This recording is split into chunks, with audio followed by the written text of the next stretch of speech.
할렐루야. 오늘도 예배 나오신 믿음의 성도님들 주님의 이름으로 환영하고 축복합니다. 예배를 통하여 하나님의 큰 영광을 받으실 줄로 믿습니다. 우리는 시간에 예배 가운데 주의 임재하심과 주 역사하심을 보기를 원합니다.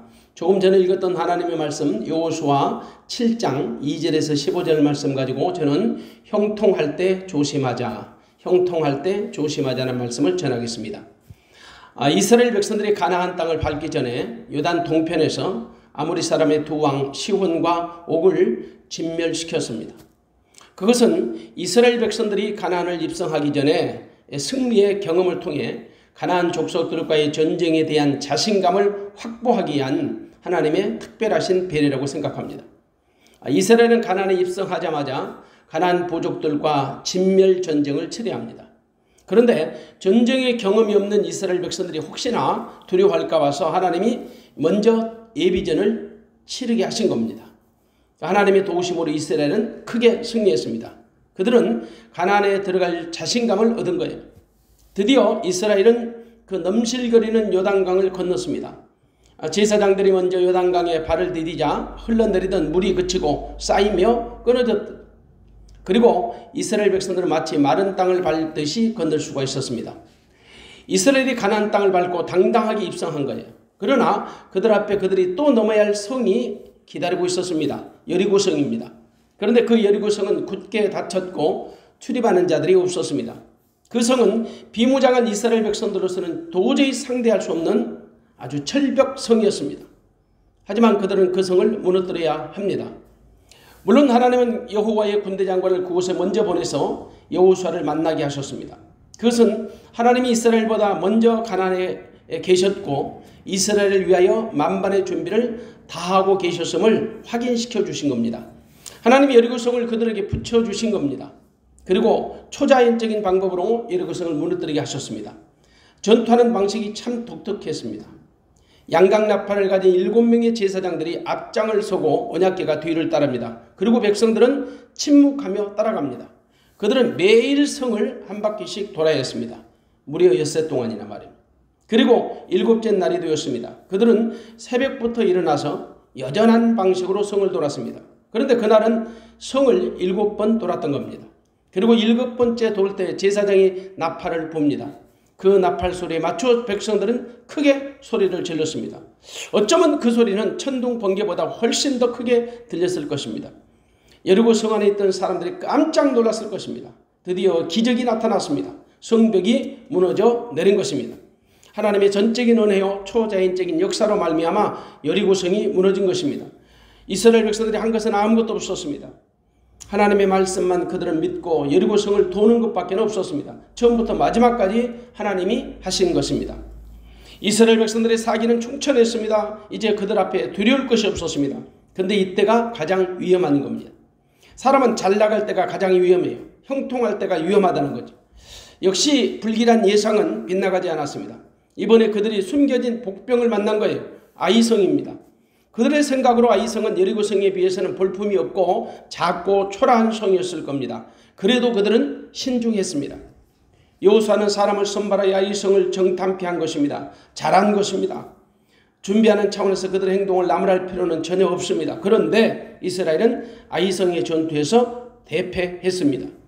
그들은 제대로 힘 한번 가지고 싸워보지 못하고 아이성 전투에서 패한 것입니다.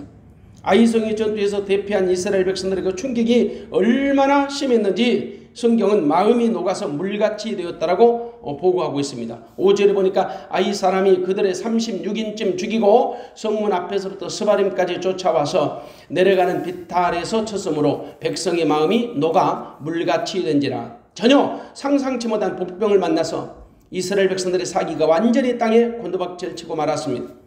아이성은 여리고성에 비해서 초라하기 그지없는 아주 작은 성입니다. 아이성이라는 말이 주는 뉘앙스처럼 어쩌면 작은 꼬마 성에 불과했지요. 그런데 그들은 아이성의 전투에서 완패한 것입니다. 모든 실패의 원인이 있듯이 아이성의 전투의 패배도 분명히 원인이 있을 겁니다. 본문을 자세히 읽어보면 여러 가지 우리는 패배의 원인을 발견하게 됩니다. 우리는 그 패배의 원인도 찾아야 하고 치유하는 근본책도 마련해야 합니다. 그래야 더 이상 이런 실패를 경험하지 않을 수 있기 때문입니다. 저는 그 밥의 그 나물이라고 말하고 싶습니다. 그 밥의 그 나물.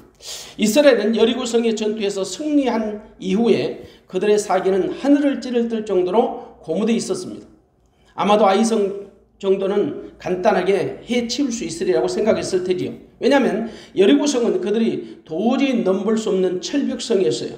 그런데 여리고성의 전투에서 그들은 완성을 거뒀죠. 그러니 그럴 수밖에 없는 거예요. 그래도 돌다리도 두드려보고 건너듯이 여호수아는 사람을 선발해서 정탐꾼을 아이성으로 보냈던 것입니다. 마치 40년 전에 모세가 가데스바네에서 가나안에 12명의 정탐꾼을 보내었듯이 여호수아도 아이성에 정탐꾼을 보낸 것입니다. 여러분, 정탐꾼을 보내는 것이 잘못이라는 얘기는 아닙니다. 사람이 무슨 일을 하든지 준비하는 것은 잘못된 것이 아니니까. 그러나 여기서 우리가 여호수아의 결정적 실수를 찾을 수가 있습니다. 여호수아가 하나님께 어떠한 기도도 하지 않았다는 것입니다. 하다못해 하나님께 아이성의 정탐꾼을 보낼까요? 라고 먼저 물었더라면 참 좋았을 것입니다. 그런데 어디에도 그가 기도했던 흔적이 없습니다. 그냥 자신의 생각으로 아이성의 정탐꾼을 보낸 것입니다. 마치 전에 가나안 정탐꾼을 보낼 때 모세가 그리했던 것처럼 어쩌면 보고 배운 것이 아닐까 싶습니다. 보통 많은 지도자들이 실수하는 이유가 바로 이런 것들입니다. 지도자들은 자기가 결정하는 것은 하나님이 모두가 다 결제하신 것이라고 착각을 합니다. 그런 경향이 많지요. 그러나 무슨 일이든지 먼저 기도하는 것이 원칙입니다. 그러나 여호수아는 아이성으로 정탐꾼을 파송하는 문제에 대해서 기도하지 않았습니다. 그리고 아이성으로 정탐꾼을 보내면서도 기도하지 않았습니다.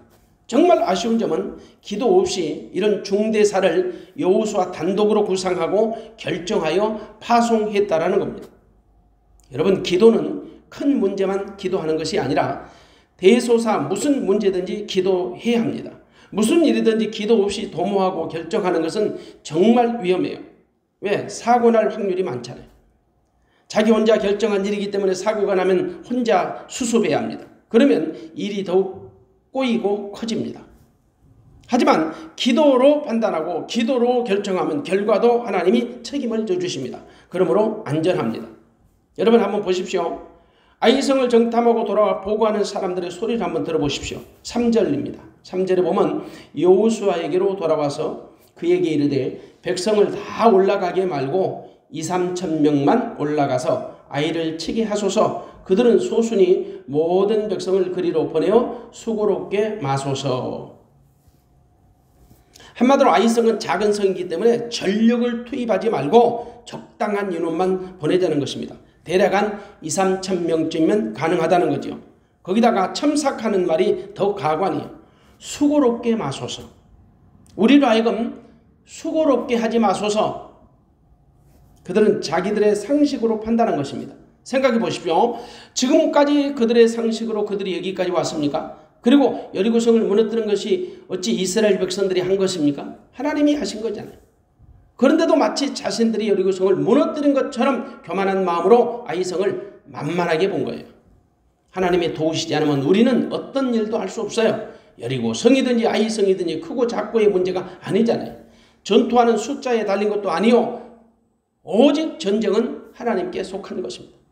그런데 그런 교만한 생각을 하다니 참으로 어처구니 없는 일입니다. 그리고 하나님의 일을 함에 있어서 수고롭지 않은 일은 없습니다. 주 안에서 수고는 지극히 당연한 것입니다. 편하게 생각하는 자체가 잘못이에요.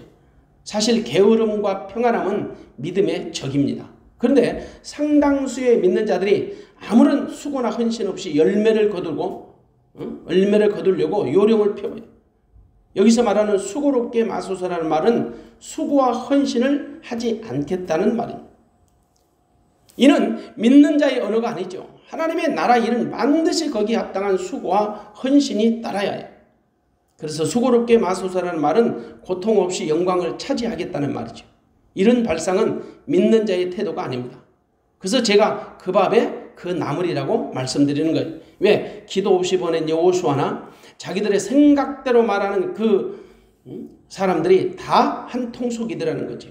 기도 없이 보내니까 기도 없는 대답이 나오는 거예요. 그냥 그들은 자기들의 눈에 보이는 대로 판단하고 결정한 겁니다. 비록 그들이 그런 보고를 할지라도 여호수아는 판단을 잘했어야 합니다. 그가 정탐꾼을 파송할 때는 기도하지 못했을지라도 이제 전투병을 파견하는 문제에 대해서는 하나님께 다시 한번 물어봤어야 합니다. 우리가 연약하여 기도 없이 일을 추진했을지라도 늦게나마 기도하면 실수나 실패를 현저히 줄일 수 있습니다. 이른바 일이 진행 중일 때라도 기도하라는 거예요. 그러면 하나님의 도우심을 입게 됩니다. 그런데 여호수아는 여전히 기도 없이 그들의 말만 믿고 3,000명의 전투병을 파견하고 말았습니다. 아주 불길한 예감이 드는 것은 기도가 없었다는 것. 역시 결과는 뻔했습니다. 그들은 아이 사람들 앞에서 혼비백산 도망을 쳐야 했습니다. 그곳에서 전사한 사람은 불과 36인이라고 5절에 말씀합니다. 36인 정도밖에는 안 되는 것 같지만 그들은 가장 중요한 것을 잃어버린 거예요. 그게 뭘까요? 사기를 잃어버렸어요. 이스라엘 백성들의 마음이 물같이 녹아버린 거예요. 여러분, 무슨 일이든지 사기가 가장 중요하죠. 특별히 스포츠라든지 전쟁은 더욱 그러합니다. 사기를 잃어버리면 모든 것 다 게임은 끝난 거예요. 근데 그들은 사기를 완전히 잃어버렸어요. 그러나 그들이 사기를 잃어버린 이유는 전쟁의 숫자 때문이 아닙니다. 비록 그들이 3,000명의 전투 인원을 파견하지 않고 혹은 3만 명 혹은 30만 명을 파견했을지라도 그들은 똑같이 아이성의 전투에서 패했을 겁니다. 물론 이번 전쟁의 결정적인 패배 원인은 이스라엘 백성들의 정결치 못함이 있었지만 그래도 이들의 이런 행동 역시 하나님의 도우심을 받을 수 없는 또 다른 결정적 이유가 되는 것입니다. 기도 없이 치른 전쟁이었기 때문이죠. 하나님의 도우심이 없이 자기들의 힘으로 치른 전쟁이었다는 것, 당연히 패할 수밖에 없는 거죠. 불을 보듯 뻔합니다. 지금까지 이스라엘은 하나님의 도우심이 없으면 아무것도 할 수 없었습니다. 그들은 하나님의 절대적인 도우심으로 애굽에서 나왔습니다. 그리고 광야를 통과했습니다. 요단을 건너 가나안에 입성했습니다. 그들의 일거수일투족은 하나님의 전적인 은혜로 되어졌던 것입니다. 그들은 누구보다 그런 사실을 잘 아는 민족이죠. 왜냐? 그들이 직접 경험하고 살아왔기 때문입니다. 근데 기도 없이 아이성에서 싸운다고요. 얼마나 교만한 생각입니다. 사람은 누구나 잘 나갈 때 교만의 병이 찾아옵니다. 그래서 낭패를 겪는 경우가 허다하죠. 우리 주변에는 이런 일들이 다반사로 일어나요. 그런데 더욱 우리를 아쉽게 하는 것은 비록 여호수아가 기도 없이 아이성의 정탐꾼을 보내고 정투병을 파견한다 할지라도 백성 중에 누구라도 한 사람이 기도하고 시작하자고 권면하는 사람이 없었다라는 거예요. 그래서 그 밥에 그 나물이라는 겁니다. 그러니 그들의 실패는 불을 보듯 뻔했던 거지요. 사랑하는 여러분, 전쟁은 하나님께 속한 겁니다. 이스라엘은 한 번도 자기들의 힘으로 전쟁에서 승리한 경험이 없어요. 하나님의 절대적인 은혜로 이기고 승리했지요. 특별히 이방인들은 기도의 위력을 모르니까, 기도 자체를 모르니까 기도 없이 결정할 수 있습니다. 그런데 믿는 자는 반드시 기도가 우선되어야 합니다. 어떤 생각이나 어떤 일보다 기도가 앞서야 합니다. 범사의 기도가 우선되시기를 주님의 이름으로 축원합니다. 우리말에 똥 낀 놈이 성낸다는 말이 있습니다. 저는 이 본문을 읽으면서 마치 똥 낀 놈이 화를 내고 있는 것을 보았습니다. 여호수아가 문제의 심각성을 깨달았습니다. 아이성의 전투에서 패배한 여호수아가 문제의 심각성을 깨달은 것은 참 잘한 일입니다. 그런데 그 전쟁에서 패배한 이후에 여호수아는 측근 참모들을 소집해서 다음 행보를 상의하거나 토론하지 않았습니다. 그가 했던 첫 번째 행동은 하나님께 기도의 무릎을 꿇었다는 것입니다. 오늘 6절부터 9절까지 보면 그가 먼저 하나님께 기도의 무릎을 꿇었습니다. 불행 중 다행입니다. 그는 하나님께 눈물 어린 기도를 드린 겁니다. 그런데 그의 기도 내용이 가관입니다. 아이성에 실패했던 원인이 마치 하나님께 있는 것처럼 들립니다. 마치 하나님이 자기들을 도우시지 않아서 자기들이 패한 것처럼 말합니다. 우리는 여호수아의 기도 내용을 한 4가지 정도로 압축해 볼 수 있습니다. 아이성의 전투에서 패배를 당한 여호수아가 충격을 받았습니다. 그리고 여호와의 궤 앞에 엎드려서 통곡합니다. 기도하는 거지요. 오늘 7절에 보니까 일종의 불만을 나타냅니다. 7절은. 그리고 8절과 9절은 하나님께 호소하는, 탄원하는 내용으로 구성되어 있습니다. 물론 여호수아의 기도 내용을 보면 언뜻 보기에는 긍정적인 시각으로도 볼 수 있고 부정적인 시각으로도 볼 수 있습니다. 긍정적인 내용으로 보는 시각은 여호수아가 옷을 찢고 땅에 엎드려 머리에 티끌을 무릅쓰고 기도했다라는 것입니다. 그 기도하는 자세는 가장 성경적이고 가장 진실한 기도하는 모습입니다.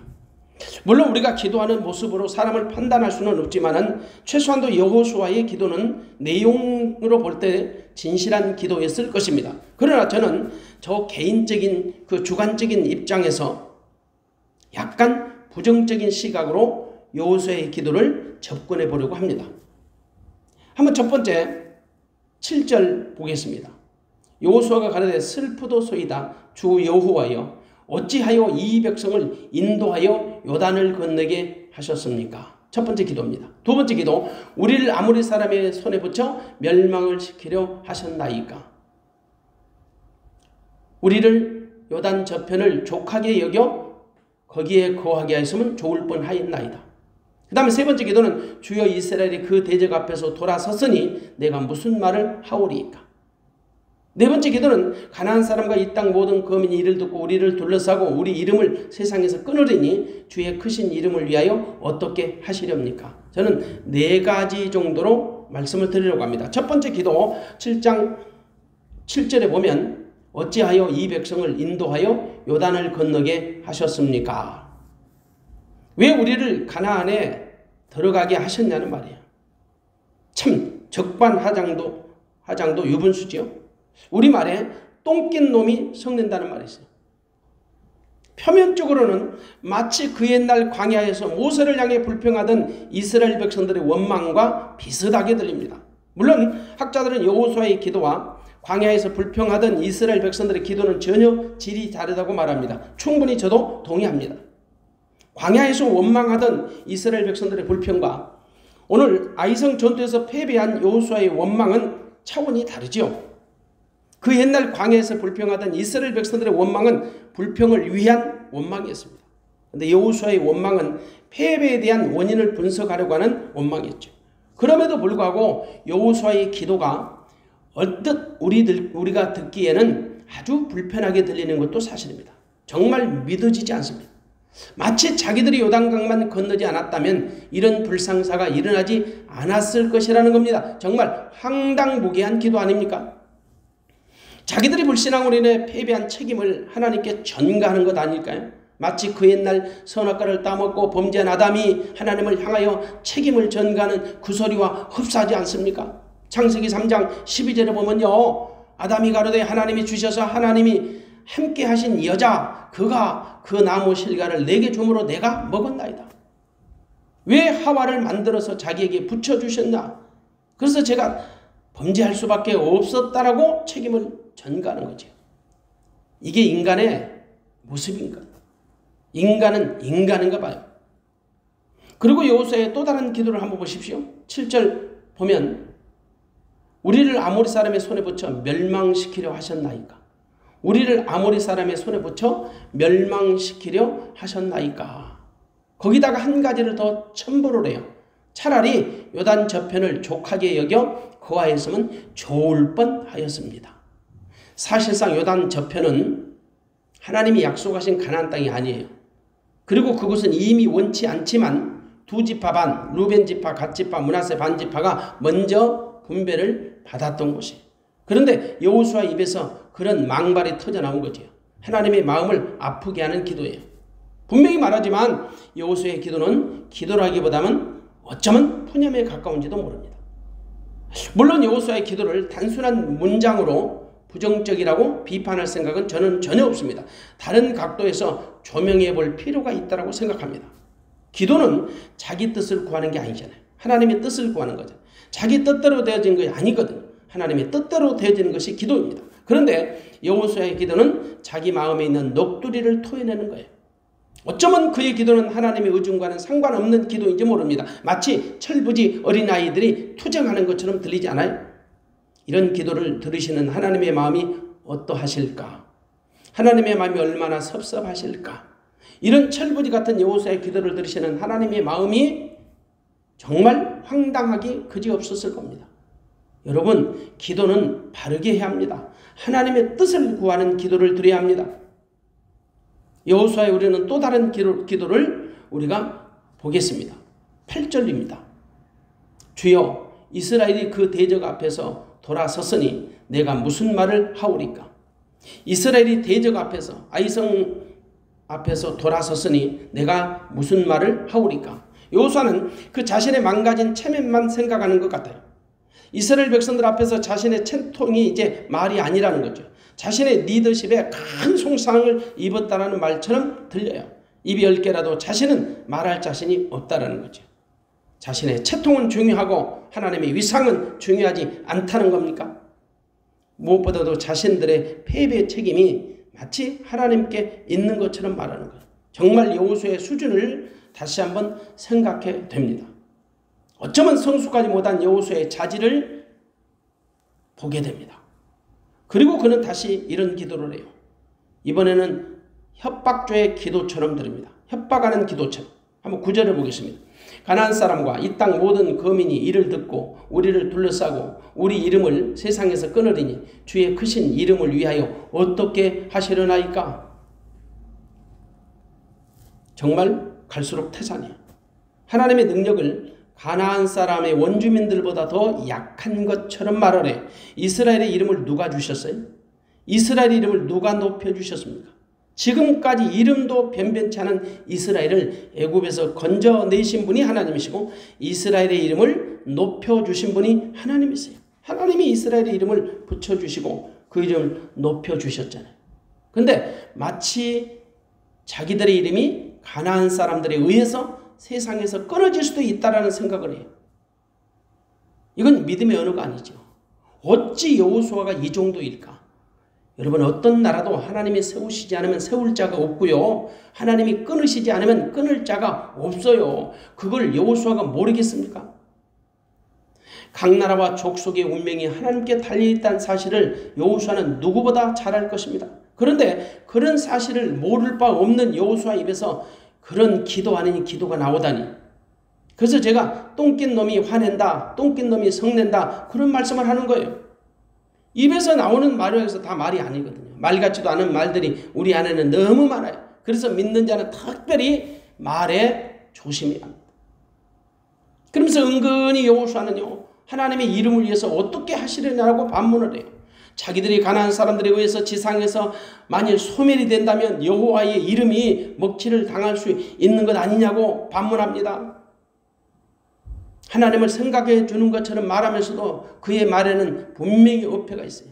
마치 하나님께 공갈 협박하는 것처럼 들리지 않아요? 당신의 이름을 위해서 도와달라는 거예요. 그렇게도 하나님의 이름을 위하는 사람이 자기 마음대로 합니까? 이 일은 자기가 저지르고 수습은 하나님이 하시라는 거예요. 사고는 자기가 치고 수습은 하나님이 하시라는 거예요. 이러보건대 우리는 여호수아의 기도를 통해 참으로 아쉬운 점을 지울 수가 없습니다. 기도에 대한 많은 생각을 하게 됩니다. 다시 말씀드리지만 모든 기도의 중심은 하나님께 달린 것입니다. 내 기분이나 감정으로 기도하지 말고 우리는 하나님의 마음으로 기도해야 합니다. 자기 생각으로 기도하지 말고 하나님의 생각으로 기도해야 합니다.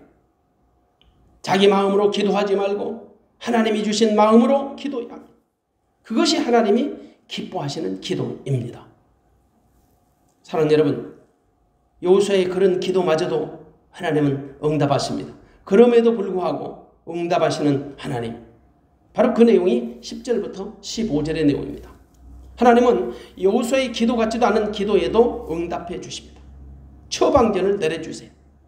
그러나 그의 기도에 대해서는 일절 아무런 반응을 보여주시지 않습니다. 어쩌면 말 같지도 않는 기도였기 때문이었는지 모르죠. 하나님은 여호수아에게 아이성 전투에서 패배한 원인을 알려주십니다.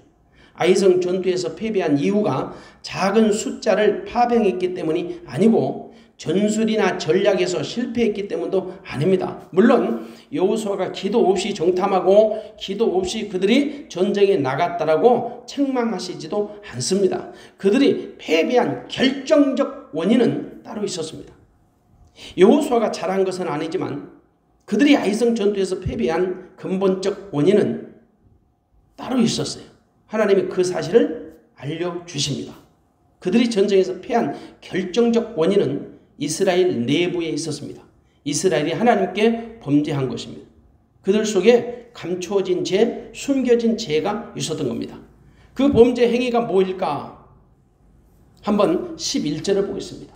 11절에 보면 이스라엘이 범죄하여 내가 그들에게 명한 나의 언약을 어기었나니 곧 그들이 바친 물건을 취하고 도적하고 사기하여 자기 기구 가운데 두었느니라. 이스라엘이 범죄했습니다. 그들의 범죄 행위가 바로 11절에 드러나 있어요. 뭐냐? 하나님의 언약을 어기고 그들이 하나님께 드려야 할 물건을 취하고 도적하고 사기쳐서 자기 기구 가운데 두었다는, 자기 집에 두었다는 그들의 범죄 행위가 노골적으로 누구인지, 그렇게 죄를 범한 사람이 누구인지 7장 1절은 아예 이름을 고발하고 있지요. 7장 1절입니다. 이스라엘 자손들이 바친 물건을 인하여 범죄하였으니 이는 유다지파 세라의 증손 삽디의 손자 갈미의 아들 아간이 바친 물건을 취하였음이라. 여호와께서 이스라엘 자손들에게 진노하시니라. 그들이 하나님께 바쳐진 물건을 취하고 도적질하고 사기하여 자기 기구 가운데 두었던 것입니다. 여러분, 도적질하지 말라는 것은 10계명 가운데 8번째 계명입니다. 그들은 8계명을 어긴 것입니다. 이스라엘은 그런 사실을 아무도 모르고 있었습니다. 언제 누가 어떤 도적질을 했는지 자체를 몰랐던 거죠. 그런데 하나님은 똑똑히 기억하고 계셨어요. 여러분, 우리가 사람의 눈을 속일 수 있을지라도 하나님의 눈을 속일 수 없습니다. 감히 누가 하나님의 눈을 속일 수 있겠어요? 내용인즉 이렇습니다. 이스라엘이 여리고성의 전투에서 승리했습니다. 그리고 수많은 전리품들을 얻었습니다. 그런데 하나님은 여리고성의 전투에서 얻은 모든 물건을 여호와께 바치라고 말씀하셨어요. 여호수아서 6장 17절에 보면 하나님께 바치라는 분명히 하나님이 명령하셨습니다. 왜냐하면 여리고성의 전투에서 얻은 전리품들은 가나안의 첫 열매를 상징하는 거예요. 그 여호수아에서 6장 18절을 보시면 여호수아 6장 18절입니다. 너희는 바칠 물건을 스스로 삼가라. 너희가 그것을 바친 후에 그 바친 어느 것이든지 취하면 이스라엘 진으로 바침이 되어 화를 당케 할까 두려워하노라. 그러면서 19절을 보십시오. 6장 19절에 보면 은금과 동철 기구들은 다 여호와께 구별될 것이니 그것을 여호와의 곳간에 드릴지니라. 그리고 이스라엘 백성들은 하나님의 말씀대로 전쟁에서 얻었던, 승리에서 얻었던 수많은 전리품들을 거두어서 은금 동철 기구를 여호와의 집 곳간에 두었습니다. 하나님의 말씀대로 여호와의 집 곳간에다가 그 모든 바쳐진 물건을 저장했습니다. 하나님께 봉헌한 거죠. 그런데 그들 중에 바친 물건을 도적질한 사람이 나타났어요. 그래서 오늘 7장 1절에 그 이름이 아간이죠. 유다지파 세라의 증손 삽디의 손자 갈미의 아들 아간이 바친 물건을 도적질했던 것입니다. 아간이란 이름에 그 의미가 있습니다. 괴롭히다 혹은 혼란시키다라는 이름의 뜻을 담고 있어요. 한마디로 아간은 그의 이름처럼 이스라엘 전체를 괴롭게 했던 거예요. 그가 범죄한 목록은 21절에 너무나도 자세히 기록되어 있습니다. 21절입니다. 7장 21절에 보면 내가 노략한 물건 중에 신할산의 아름다운 외투 한 벌과 은 200세겔과 50세겔 중에 금덩이 하나를 보고 탐내어 취하였나이다. 보소서 이제 그 물건들을 내 장막 가운데 땅속에 감추었는데 은은 그 밑에 있나이다. 신할산의 아름다운 외투 한 벌, 은 200세겔, 50세겔 중에 금덩이 하나. 그게 탐이 나서 자기 장막 및 땅속에다가 감추어둔 거예요. 그 도적질은 탐심에서 비롯된 거지요. 그래서 하나님을 진노케 한 거예요.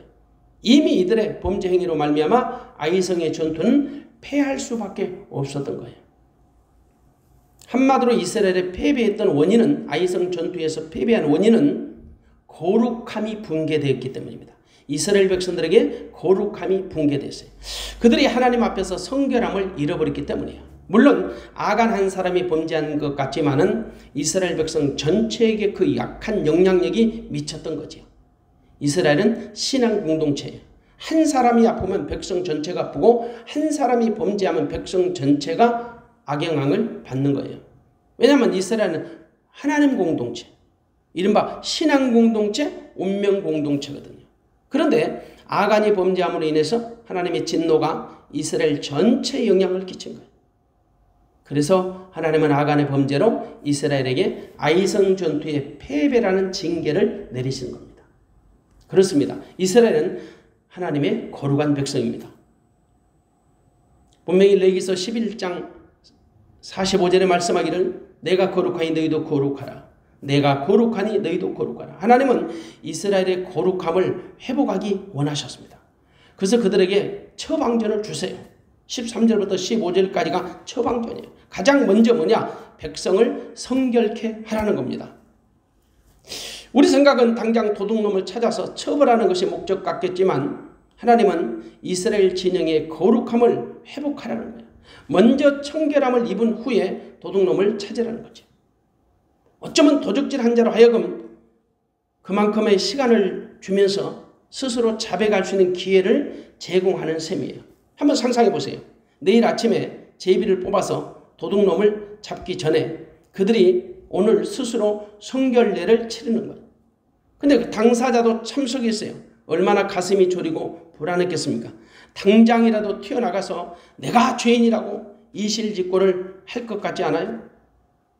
이스라엘은 시내산에서 율법을 받고자 할 때도 성결 예식을 치렀고 요단강을 건너기 전에도 성결 예식을 치렀습니다. 이번에도 그들은 스스로 성결케 하는 행위를 했던 거예요.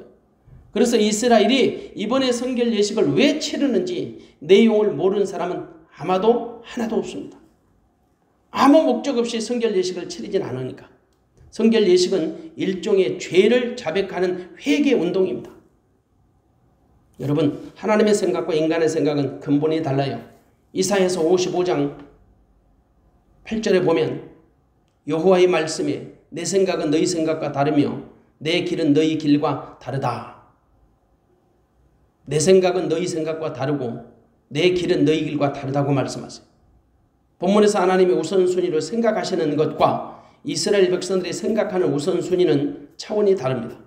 이스라엘 백성들이 생각하는 우선순위는 무엇일까요? 당장 범죄한 사람을 찾아내서 색출해서 처벌하는 것이요. 그리고 아이성과의 전투를 통해서 원수를 갚는 것이라고 생각했을 겁니다. 그러나 하나님의 생각은 아닙니다. 하나님은 이스라엘 백성의 진영에 오염되어 있는 죄를 먼저 색출하는 것입니다. 이른바 거룩함을 회복하는 것이 하나님이 우선입니다. 하나님의 우선입니다. 하나님의 관심은 범죄한 당사자보다도 이스라엘 공동체 전체가 죄로 오염되고 전염되는 것을 먼저 찾아내서 막으라는 거예요. 그리고 범죄한 당사자를 찾아내서 처벌하고 그리고 아이성과의 전투를 치르게 하시는 겁니다. 왜냐하면 이스라엘은 전쟁의 승리보다 거룩함이 더 우선이기 때문이에요. 하나님의 관심은 교회의 거룩함, 성도의 거룩함, 이것이 항상 우선입니다. 거룩함이 회복되면 하나님과 관계가 회복되는 거예요. 그러면 어떤 것도 문제될 게 없어요. 여호수아는 성결 예식을 치른 이튿날 아침에 이스라엘을 지파별로 집합을 시켰습니다. 그리고 제비뽑기를 시작한 거예요. 방식은 지파와 족속과 가족과 남자별로 축소해가는 방식이었어요. 이른바 최소 단위로 압축해가는 과정이었죠. 우리는 제비뽑기하는 그 광경을 상상해 볼 수 있습니다. 상상해 보면서 아쉬운 점이 참 많이 있어요. 범죄한 당사자도 가슴 졸이면서 그 제비뽑기에 참여하고 있었을 겁니다. 얼마나 가슴이 졸이고 호흡이 갑박했습니까? 제비뽑기를 통해 자기가 밝혀질 것은 자명한 일일 텐데 자기가 지목될 때까지 아주 능청스럽게 견뎌야 하는 그 썩은 양심, 그 죽은 양심, 도대체 어떤 양심일까요? 이처럼 범죄한 인간은 누구든지 끝까지 자기를 감추고 싶어하는 속성들이 대부분 있는 거예요. 제비뽑기하는 도중이라도 스스로 자기 죄를 자백하면 얼마나 좋았을까라는 아쉬움을 갖게 됩니다. 어차피 시간이 지나면 발각될 것은 뻔한 일인데 말이에요. 범죄한 인간은 대부분 이런 양심을 갖고 있는 것 같아요. 아간은 자기가 제비 뽑힐 때까지 전혀 움직이지 않았어요. 어쩌면 제비 뽑기에 실수라도 기대하는 것은 아닌지 모르죠. 그러나 그것은 하나님의 성품을 모르는 무지한 겁니다. 제비 뽑기는 하나님의 공평과 정의를 위해서 하나님이 친히 개입하시는 방법이에요. 잠언서 16장 33절에 보면, 잠언 16장 33절의 말씀을 보면, 사람이 제비는 뽑으나 이를 작정하기는 여호와께 있느니라. 사람이 제비는 뽑으나 이를 작정하기는 여호와께 있느니라. 하나님은 머리털까지도 세시는 하나님이세요. 그래서 하나님을 속일 수 없어요. 하나님 앞에 요행은 있을 수가 없어요. 아간은 끝까지 버티다가 결국 제비 뽑기로 자기 죄가 들통나고 말았습니다.